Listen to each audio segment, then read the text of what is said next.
익절의 기술 시간입니다. 조금씩 수익금을 모아나가는 전략을 세워나가고 있습니다. 시장에 대한 뷰, 그리고 시장에 익절 사인이 나오고 있는 종목들에 대한 이야기 나눠보겠습니다. 나인원 박재호 어드바이저 자리하셨네요. 어서 오세요. 네, 반갑습니다. 네, 안녕하십니까. 자, 이제 4월장이 시작되고 우리 어드바이저님이 처음 뵙는데 4월 증시는 코스닥 대비 대형주가 조금 더 강한 흐름이 나타나고요. 계속해서 실적 얘기만 들리고 있는 상황입니다. 지금 시장 상황 어떻게 판단하세요? 좀 역설적이라는 표현을 쓰고 싶습니다. 실적에 대한 상당히 기대감이 많았습니다. 시장에서. 그리고 네. 지난달부터 시작해서 이제 4월달, 5월달, 6월달 저 역시도 실적주에 대한 어떤 관심과 여러분들의 집중을 상당히 좀 요구드렸습니다만 지금 역설적이게도 오히려 실적주는 3월 말까지가 사실상 피크였다고 해도 과언이 아닐 정도의 상승세를 보여준 이후 지금 현재 구간 내에서는 조정, 횡보 또는 지금 이제 실적주를 적극적으로 매수를 해야 된다라는 어떤 관점, 그것이 언론사를 통해서 많은 곳들에 퍼져나갔습니다. 그러다 보니 작년 코로나 팬데믹 이후에 지금까지 실적이 상당히 우수하였고 또 우수할 것으로 예상되는 종목군들 같은 경우에는 개인들의 적극적인 매수가 나왔고요. 또 반면에 기관과 외국인의 적극적인 매도가 나와줌으로써 오히려 대폭의 어떤 하락세를 보여주는 것들이 상당히 많습니다. 물론 LG 디스플레이라든지 뚜렷한 어떤 섹터 내의 대장군이라고 할 수 있는 종목군들은 말 그대로 시장의 하락을 방어해주고 오히려 시장의 상승을 좀 이끌어왔던 부분들이 있는데 좀 그런 부분들에 있어서 조금은 아쉬운 부분들이라는 점, 그 점을 좀 중시하시고 좀 보셔야 될 것이고 앞서 여러분들께도 여러 가지 채널에 대해서 좀 말씀드렸지만 코스피 지수가 지금 현재 3,120 또는 3,100포인트 이상으로 어떤 상승세를 보여주고 있는 과정인데 이 과정 중에 있어서 사실상 최근 어떤 단기 저항권으로서 작용했던 그 가격대에서 머무르고 있습니다. 만약 지금 현재 가격에서 추가적인 슈팅을 보여주게 된다면 단기 고점 추가적으로 2차 저항선이 3,200포인트까지 추가적으로 열어줄 수 있다는 점을 함께 좀 보아주시면 되겠고 지금 현재 시장 현재 단기간 내에는 반등이 매우 중요합니다. 제가 앵커님께 한 가지만 좀 여쭤봐도 될까요? 네. 물건을 구매하셨습니다. 물건을 구매했는데 그 보유하는 시간이 길어지면 길어질수록 재화의 가치는 어떻게 될까요? 떨어지겠죠. 떨어지죠. 네. 역시 마찬가지입니다. 지수 역시 그리고 일반적인 개별 종목 역시 마찬가지로 생각을 합니다. 횡보의 시간이 길어지면 길어질수록 지금 현재 투심만 놓고 본다면 보유 자체가 리스크라고 생각하는 경우도 상당히 많고요. 또 자금의 특성상 급하게 자금을 회전을 시켜야 된다든지 여러 가지 특징이 많습니다. 최근에 금리가 저금리 기조에서 많은 분들이 대출을 많이 실행하셨고 또는 신용이라든지 그 외에 레버리지 활용하신 분들이 워낙에 많기 때문에 여러분의 각각의 종목군들 보시면 신용 비율이 가득 찬 종목이 너무나 많습니다. 그런 부분들이 시장의 고가권 위치에서 추가적인 상승세가 없다라면 오히려 매도 물량으로 차익 실현 물량으로 나올 수 있다는 점을 감안해서 보시길 바라겠고 앵커님 오늘 혹시 시장 장중의 흐름을 좀 보셨나요? 네, 봤죠. 좀 어떤 느낌을 좀 받으셨나요? 일단 장중 변동폭 자체가 줄어들고 연초 대비해서는 확실히 시장에서 거래량이나 거래 대금이 덜 실리고 있는데 그러다 보니까 실리는 쪽은 또 쏠림이 나타나서 오늘은 또 대형주 일부 종목만 급등하고. 참 매주 화요일마다 공교롭게도 시장이 다소 약세 움직임을 띱니다. 공교롭게도 매주 월요일은 좋고 화요일이 지나서 수요일에 눈치를 보는데 오늘 좀 그랬습니다. 오늘 대형주라든지 시장의 전반적인 움직임이 다소 좀 둔화된 모습을 보여줬습니다. 아무래도 전일 미 증시의 강한 상승세를 보여주다 보니까 시가의 갭을 띄워줬을 때 추가적인 상승이 있을지 모른다는 정말 강력한 매수가 들어왔지만 반대급부로서 아까도 제가 말씀드렸던 역설적인 상황이죠. 그대로 그 물량 그대로 외국인 또는 기관 또는 전일 또는 최근 들어서 포지션을 보유해 왔던 분들이 차익 실현을 대량으로 행했던 그런 어떤 오전 시간대가 아니었을까 싶습니다. 그 이후에는 시장에 사실상 리드해 나아가는 섹터도 없었을 뿐더러 테마 역시 부재인 상황이었습니다. 물론 창투사라든지 몇몇 개별 종목군들이 있었지만 결과론적으로 짧게 요약해서 말씀드린다면 오늘은 전형적인 개별 주장 그리고 뉴스에 상당히 예민하게 반응하는 장 그러다 보니 많은 분들이 주식을 보유해서 끌고 가시는 어떤 전략을 펼치시는 분들 다소 조금은 지루한 시장이었을 것이고요. 평상시 데이 트레이딩이라든지 짧은 단기 거래에 임하시는 분들께서는 아마도 그래도 야금야금 수익을 좀 쌓으시고 누적시켜 나아가는 좋은 결과를 내실 수 있으리라 생각을 합니다. 앞으로도 이와 같은 모습은 당분간 며칠간 더 지속될 수 있기 때문에 사실 자신의 매매툴이 확립되지 않았거나 데이 트레이딩이라든지 단기 매매가 다소 어려우신 분들은 시장을 좀 관망하시는 여유를 가지시는 것도 좋지 않을까라고 정리해드리겠습니다. 저희는 사실 데이 트레이딩에 좀 강점을 띨 수 있도록 익절하는 이 습관을 던지는, 습관을 늘리는 이 시간이기 때문에 시장에서 지금 익절의 사인이 나오고 있는 종목들을 살펴보면서 그 전략을 좀 살펴볼게요. 오늘 노르페인트, 저 앞서 시장 분위기 볼 때 오늘 특징주를 언급을 했었는데 이 종목도 익절 사인이 나왔다고요. 네, 일단 노르페인트 익절에 대해서 그동안 오늘 이제 마지막 방송으로 이제 알고 있는데 그동안에 함께 진행을 해오시면서 어떠한 관점에서 노르페인트를 매도하는 게 좋았을까라고 혹시 말씀해 줄 수 있으실까요? 잘 모르겠어요. 네. 질문 계속 하시는데 도망갈 거예요. 모르는 질문 하시면. 자, 정답은 없다고 생각합니다. 주식이라는 것은 많은 분들이 매수를 할 때건 매도를 할 때건 정형화된 또는 어떤 공가 쪽 출신 분들은 잘 알고 계시겠지만 어떤 로직과 알고리즘에 딱딱 맞아떨어지는 것을 이제 많이 찾으시는데 저는 여러분들께 저 역시도 그런 어떤 논리적인 어떤 부분들에 있어서 과거에 그런 직업을 갖고 있었는데 주식은 좀 다릅니다. 내가 수익을 치워야 될 때, 특히 오늘같이 갭을 크게 띄워준 날, 그리고 이와 같이 어떤 음봉으로 마감을 한다든지 시가를 이탈했던 날, 그리고 장 초반에 강한 슈팅과 상승세를 보여줬던 날, 이럴 때는 여러분들이 이 종목이 지금 현재 주가가 최고가 14,900원을 찍었지만은 뭐 2만 원 갈 거야, 3만 원 갈 거야, 더 갈지 몰라서 매도 못 하시는 분들이 너무나 많습니다. 네. 제가 이 자리에서 여러분들께 많이 말씀드렸던 것이 올라도 매도 못 하시고요. 하락을 해도 매도를 못 하십니다. 그런 분들이 너무나 많으신데 오늘 노르페인트는 여러분들 일단은 매도를 하시는 게 맞고 왜 매도를 하고 더 가면 어떡하냐 이런 고민을 많이들 하시더라고요. 나는 이거 한 2만 원까지 가져가고 싶은데 제가 이 말씀을 조금 부드럽게 말씀드리면 그건 여러분들의 생각이시고요. 본인의 생각이실 뿐이고 일단 시장 흐름에 맞춰서 당일 갭을 띄워준 시가 가격을 이탈해 준다면 일단 익절하시고 다음 날 오늘의 시가를 넘어서는 상승세를 보여준다면 다시 한번 재진입을 하신다든지 재매수를 고려하셔야 됩니다.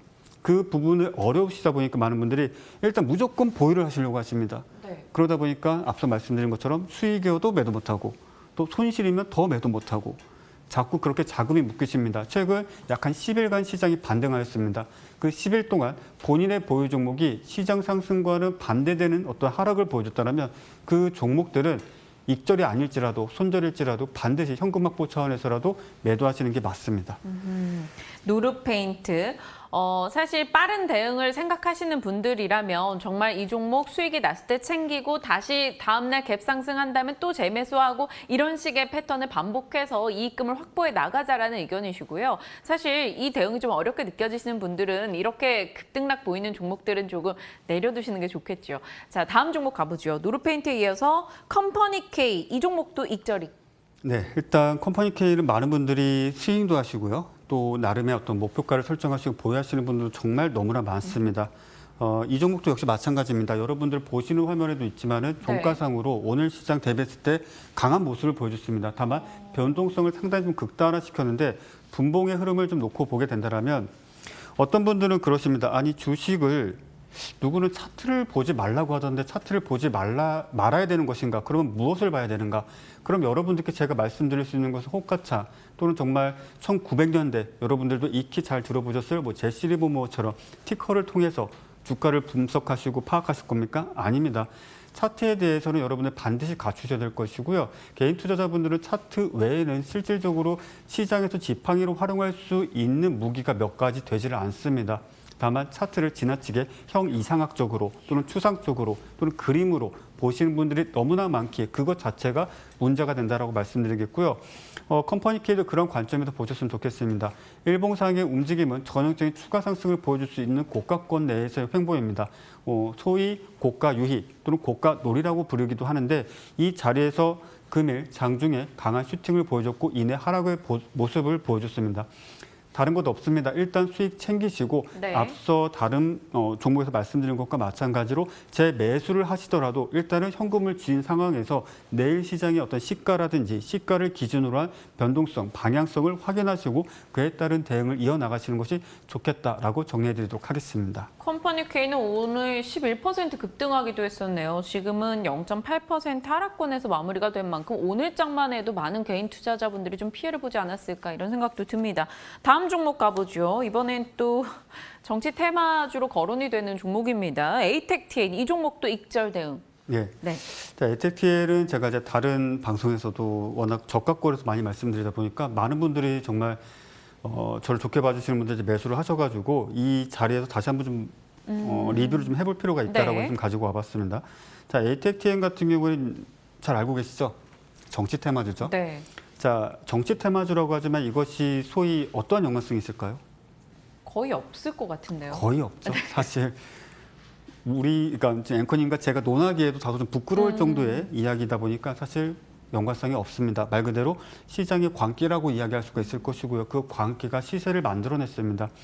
여러분들께서 그래도 나름의 어떤 이슈가 있으니까 앞으로 꾸준히 내가 보유를 해야 되지 않을까 이런 관점을 갖고 있을 텐데 앞으로 상당히 이와 같은 종목이 너무나 많이 발생할 것입니다. 그런 분들 중에서 과거 코로나 때와 마찬가지로 비추어 생각하시면 좋습니다. 고가권에서 추격 매수하지 마시고요. 그리고 확실하게 사실상 뭐 강한 상한가를 보여준다면 그 상한가 직전까지 내가 거래하지 않더라도 차라리 상한가 매매로 접근하시는 공격적인 매매를 하시되 장중에는 매매를 최대한 자제하시고 지금부터는 정책주로 보시는 것이 좋습니다. 정책주 준비하시고요. 이 종목 익절하시고 짧은 거래, 데이 트레이딩 관점에서 접근해 나아가시길 바라겠습니다. 알겠습니다. 에텍TN까지 살펴봤고요. 저희 이제 AS랑 또 박재호 어드바이저의 유망주까지 가야 돼서 부지런히 가봅니다. ASR 종목은 대원 미디어입니다. 저희 시간대 언급이 됐었고 최고가 기준으로 수익률 86%, 뭐 한 달도 안 된 시간이에요. 정말 짧은 시간 안에 이만큼 수익이 났는데 저희 시간에 그때 분명 지난번 AS 때 익절 사인을 주셨잖아요. 그리고 나서도 더 갔습니다. 이 대원 미디어. 지금 아직도 보유 중인 분들이라면 어떤 전략이 필요하죠? 자, 일단 보유 중이신 분들은 저는 이렇게 말씀드리고 싶습니다. 일단은 수익을 챙기셔라. 예. 아마도 이 방송을 보시는 분들이 자꾸 왜 매도하라 그러냐, 왜 자꾸 익절하라 그러냐. 저는 여러분들과 같은 분들, 시청자분들 같은 분들 수백여 분을 만나 뵈었습니다. 그분들의 공통점은 다 똑같았습니다. 첫째, 수익이 없습니다. 둘째, 수익인 종목이 있습니다. 셋째, 한때 수익이었던 종목이 지금은 손실인 경우가 대부분입니다. 근데 이 대원 미디어는요, 3월 23일 13,000원대부터 지금까지 끌고 왔으면 훨씬 더 큰 수익이잖아요. 중간에 샀다 팔았다 하다가 되려 손실 날 수도 있는 거고. 아니죠. 달리 생각한다면 샀다 팔았다가 아니라 아예 여기서 다 게임을 끝낸다라는 거죠. 게임 오버로서 일단 보셨으면 하는 바람으로 말씀드리는 것입니다. 네. 사실 제가 여러분께 샀다 팔았다 또는 어떤 데이 트레이딩 말씀을 드려도 대다수 분들이 잘 못하십니다. 그냥 이 종목 좋다 그러면 일단 너무 사고. 전문가 영역이에요. 꼭 그렇지만은 않습니다. 다들 심리적으로 문제십니다. 기술은 다 똑같습니다. 무서워서 두려워서 조급해서 또 분노해서 그렇게 못하시는 것뿐이고 저는 이 종목을 사실상 게임 오버라고 좀 말씀드리고 싶고요. 여기서 여러분들은 그냥 익절하시고 다른 종목으로 다른 섹터로 다른 쪽으로 좀 눈여겨보시면 좋겠습니다. 물론 네. 여러분들이 나름의 기술을 가지고 계시고 경험이 있으시고 또 제가 여러 채널을 통해서 말씀드린 그와 같은 어떤 트레이딩이 가능하시다면 관계없습니다만 이제는 그냥 막연히 보유를 해서 포지션을 끌고 가시는 분들 지금까지 보유하고 계시다면 다른 거 제껴두고 일단 수익 챙기셔서 뜻깊은데 일부 자금이라도 꼭 활용하셔서 시간 보내시길 바라겠습니다. 대원 미디어 AS 살펴봤고요. 오늘 유망주 저 깜짝 놀랐습니다. 신라 SG예요. 저희 시간이 많지 않아서 한 2분 정도 시간 드릴 수 있을 것 같은데 이 네. 종목 무섭지 않아요? 어떤 점에서요? 뭔가 흐름 차트를 놓고 보면 개인 투자자가 잘못 대응하면 심하게 속된 말로 물릴 수 있지 않을까? 심하게. 자, 뭐 여러 가지 관점이 있습니다. 그러니까 트레이딩이라는 게 뭐 짧은 시간이지만 제가 한 가지만 더 말씀드리겠습니다. 앵커님께서 말씀하신 대로 고가권 또는 이미 상승을 하였고 횡보하는 구간 내에서 진입하시는 걸 많은 분들이 어려워하시지만 반대급으로서 또 어찌 보면은 많이들 하십니다.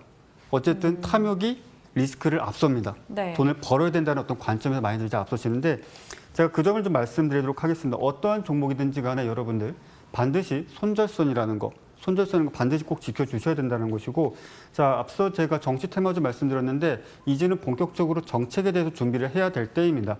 단기적으로 보실 종목은 아닙니다. 정책, 그 정책이라는 것이 제가 여기서 감히 함부로 섣불리 말씀드릴 수는 없겠지만 앞으로 나올 이야기 또 그와 관련된 정책주로서 한번 유심히 관심 있게 지켜보실 필요가 있겠다라고 좀 말씀드리도록 하겠고요.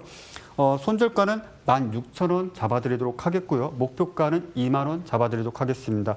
매수가는 17,000원 이하권을 잡으셔가지고 16,000원까지의 손익 퍼센테이지는 대략적으로 마이너스 3% 정도 될 것입니다. 제시해드리는 전략 반드시 꼭 따라주시길 바라겠고 좋은 결과 되시길 바라겠습니다. 신라 SG 목표주가 2만 원 잡아주셨고요. 매수가는 지금 현재가 부근이면 될 것 같아요. 17,000원 부근, 웬만하면 이하권에서 매수해보자 의견 주셨죠. 손절 라인 16,000원 잡고 대응하겠습니다. 자, 주식명가 MTNW 나인원 박재호 어드바이저와 함께했습니다. 인사 먼저 나눌게요. 고맙습니다. 감사합니다. 네, 4월 들어서 많은 분들이 시장 분위기 그래도 괜찮아졌어라고 이야기를 하는데요. 이 업종과 종목으로 조금 압축되는 현상이 나타나다 보니까 대응은 여전히 어렵게 느껴집니다. 저희 시간 통해서 시장과 종목에 대한 전략 가득 챙기시면서 함께 대응하고 고민해 나가죠. 내일 또 새로운 전략으로 인사드리겠습니다. 함께해 주신 여러분 고맙습니다.